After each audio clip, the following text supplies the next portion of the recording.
प्रिया के माँ बाप दोनों ही एक साथ मजदूरी का काम करते थे और वो दोनों शादी से पहले ही एक मजदूर थे। प्रिया के पिता रामेश्वर का उसकी पत्नी बिमला के सिवा इस दुनिया में कोई भी नहीं था। वह शायद शहर में किसी गांव से भागकर आया था और यहाँ आकर मजदूरी करने लगा और फिर उसने एक झुग्गी किराए पर लेकर वो वहीं रहने लगा था। वहीं प्रिया की माँ बिमला भी एक गरीब बाप की बेटी थी। बिमला रामेश्वर से शादी करके बहुत खुश थी और दोनों एक साथ मजदूरी करके अपना पेट भर ही लेते थे। लेकिन उनकी बेटी प्रिया के जन्म के बाद उनका खर्चा बढ़ चुका था, क्योंकि बिमला ने गर्भवती के दौरान से मजदूरी का काम बिल्कुल छोड़ रखा था और रामेश्वर जो पैसे कमाता वो पैसे घर में बहुत कम पड़ते थे। अब प्रिया 2 साल की हो चुकी थी। तभी बिमला ने अपने पति रामेश्वर से कहा कि अब मैं भी मजदूरी करूंगी और प्रिया को भी अपने साथ ही ले जाया करूंगी। लेकिन रामेश्वर ने कहा कि नहीं बिमला, तुम कैसे काम करोगी और फिर प्रिया का ध्यान कैसे रखोगी? तो बिमला ने कहा कि मैं सब कर लूंगी और फिर प्रिया के लिए हमें पैसा भी तो इकट्ठा करना है ताकि हम उसे सही ढंग से पढ़ा लिखा सके और फिर हमारी बेटी खूब पढ़ लिख कर आगे बढ़ेगी। तभी बिमला भी रोज प्रिया को लेकर काम पर जाने लगी। धीरे धीरे समय बीतता गया और अब प्रिया 6 साल की हो गई।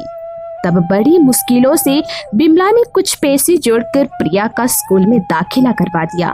प्रिया को भी पढ़ना लिखना बहुत अच्छा लगता था और पढ़ाई करते करते प्रिया अब 5वीं कक्षा में पहुंच गई।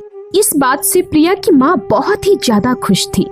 लेकिन एक दिन अचानक ही एक इमारत गिरने की वजह से कई लोग मारे गए, जिसमें प्रिया की माँ भी थी। इस बात से बिमला का पति पूरी तरह से टूट गया था। अब जहाँ बिमला की कहानी खत्म हुई, वहीं प्रिया की कहानी शुरू हो गई। प्रिया अब 11 साल की हो चुकी थी, लेकिन वो अपनी माँ के बिना बिल्कुल भी नहीं रह पा रही थी और दिन रात बस रोती ही रहती थी। उसके पिता रामेश्वर ने भी अब उसका स्कूल छुड़वा दिया था, क्योंकि रामेश्वर उसके कॉपी किताबों का भी खर्चा उठा नहीं पा रहा था और उसे तो अपनी बेटी प्रिया से बिल्कुल भी लगाव नहीं था। रामेश्वर अब हर समय ये सोच रहा था कि काश कोई मेरी बेटी का भार उठा ले और मुझे इस जिम्मेदार से मुक्त कर दे। प्रिया भी 12 बरस की होने वाली थी और वो अपने पिता से बहुत प्यार करती थी। इतनी सी उम्र में वो घर का सारा काम करने लगी, वक्त पर खाना, वक्त पर कपड़े धोना। तो एक दिन जैसे ही रामेश्वर घर आया, तब प्रिया ने कहा कि पिताजी, मुझे स्कूल जाना है, मेरे पढ़ने का बहुत मन करता है। इस बात पर रामेश्वर ने प्रिया को थप्पड़ मारते हुए कहा, चुप कर, क्या करोगी पढ़कर? तेरी वजह से तेरी माँ भी मर गई। ना तो वो तुझे पढ़ने की सोचती और ना ही वो काम पर जाती और ना ही वो उस इमारत के नीचे दबकर मरती। ये सुनकर प्रिया खूब रोने लगी और रोती हुई बिस्तर में जाकर सो गई। तभी एक दिन रामेश्वर ने अपनी बेटी प्रिया से छुटकारा पाने की बात अपने दोस्त मंगुल से कही। तो मंगुल ने कहा कि बस इतनी सी बात, तू ऐसा काम कर, प्रिया की शादी करवा दे, फिर तू भी आजाद हो जाएगा। और मैं एक ऐसे आदमी को जानता हूँ जो तुझे तेरी बेटी से शादी करने के बाद 10,000 रुपया भी देगा। रामेश्वर 10,000 की बात सुनकर रामेश्वर बड़ा ही खुश हो गया और अब उसका बोझ भी हल्का होने वाला था। उसका दोस्त मंगुल भी जहरीली हंसी हंसते हुए बोला कि तो मैं ये सौदा पक्का समझूं? रामेश्वर बोला, कैसा सौदा?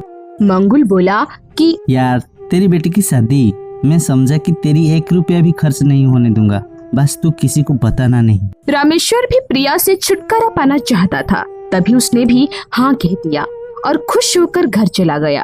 तभी मंगुल उसके घर आकर बोला कि रामेश्वर, अगले इतवार को 11 बजे तेरी बेटी की शिव मंदिर में शादी तय हो गई और दूल्हे को लेकर मैं आ जाऊंगा।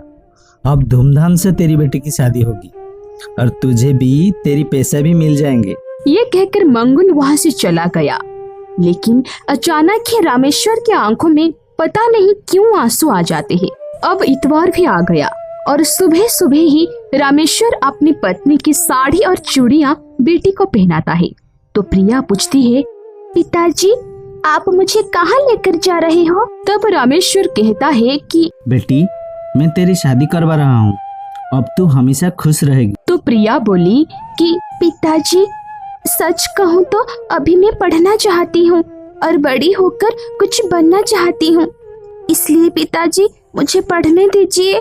और माँ की भी यही इच्छा थी, लेकिन रामेश्वर नहीं माना और वो उसे मंदिर लेकर चला गया। थोड़ी ही देर में वहाँ 4 से 5 लोग आ गए। ना कोई पंडित, ना फूलों की माला और ना ही कोई मंगलसूत्र। और जिस आदमी की शादी उस 12 साल की लड़की से होने वाली थी, वो लगभग 42 साल का हट्टा कट्टा आदमी था और वो प्रिया को बड़ी गंदे नजर से देख रहा था। लेकिन बेचारी प्रिया को तो कुछ पता ही नहीं था कि उसके साथ क्या हो रहा है। तभी थोड़ी ही देर में मंगुल ने रामेश्वर से एक कागज पर अंगूठा लगवाकर उसे पैसे दे दिए और उसे वहाँ से जाने के लिए कह दिया। तो जैसे ही रामेश्वर उस मंदिर से बाहर आता है, वैसे ही उसकी आंखों से अपने आप ही आंसू निकलने लगते हैं और उसे ऐसा लगता है कि जैसे वो बहुत बड़ा पाप कर रहा था। तभी वो भागा भागा वापस मंदिर में चला जाता है और उन आदमियों को पैसे वापस करके अपनी बेटी का हाथ पकड़कर उसे वापस अपनी तरफ खींच लेता है। लेकिन वो लोग उसे खूब मारते हैं। तभी अचानक पुलिस और प्रिया के मास्टर जी वहाँ पर आ जाते हैं और उन सबको पकड़ लेते हैं। फिर रामेश्वर खूब रोता हुआ अपनी बेटी से माफी मांगता है। तभी पुलिस वहाँ आकर रामेश्वर को एक थप्पड़ मारती है और कहती है कि ये तुम क्या करने जा रहे थे? तुम्हें शर्म नहीं आई अपनी बेटी की सौदा करने में? वो तो घर से जाते समय प्रिया ने अपनी एक स्कूल की सहेली को बताया कि आज मेरी शिव मंदिर में शादी हो रही है और उस लड़की ने ये बात मास्टर जी को बता दी और मास्टर जी ने जल्दी से मुझे बुला लिया, वरना ना जाने आज क्या हो जाता। लड़की इतनी बुझ लगती है तो शादी क्यों करते हो? खुद मर जाओ कहीं जाकर तुम। इन बेटियों ने तुम्हारा क्या बिगाड़ा है? अब चलो, तुम्हें भी जेल की हवा खिलाता हूँ। तभी प्रिया पुलिस वाले से हाथ जोड़कर कहती है, साहब मेरे पिताजी को छोड़ दीजिए, ये बहुत अच्छे हैं और इनके सिवा मेरा कोई भी नहीं है। बच्चे की बात सुनकर पुलिस वाला उसे छोड़ देता है, मगर वो उसे ये कहता है कि रामेश्वर, एक बात याद रखना, बेटी के बिना जीवन में कुछ भी नहीं और जिस घर में बेटी नहीं उस घर में खुशी हो ही नहीं सकती। अब रामेश्वर सब समझ चुका था और उस दिन से ही वो अपनी बेटी को बोझ नहीं बल्कि एक लक्ष्मी का रूप समझता था और कुछ ही दिनों में वो प्रिया का स्कूल में भी नाम लिखवा देता है। अब प्रिया बहुत खुश थी क्योंकि उसकी पढ़ाई की इच्छा पूरी हो रही थी। दोस्तों, प्रिया की रक्षा तो हो गई, लेकिन हमें पूरी दुनिया की बेटियों की रक्षा करनी है दोस्तों।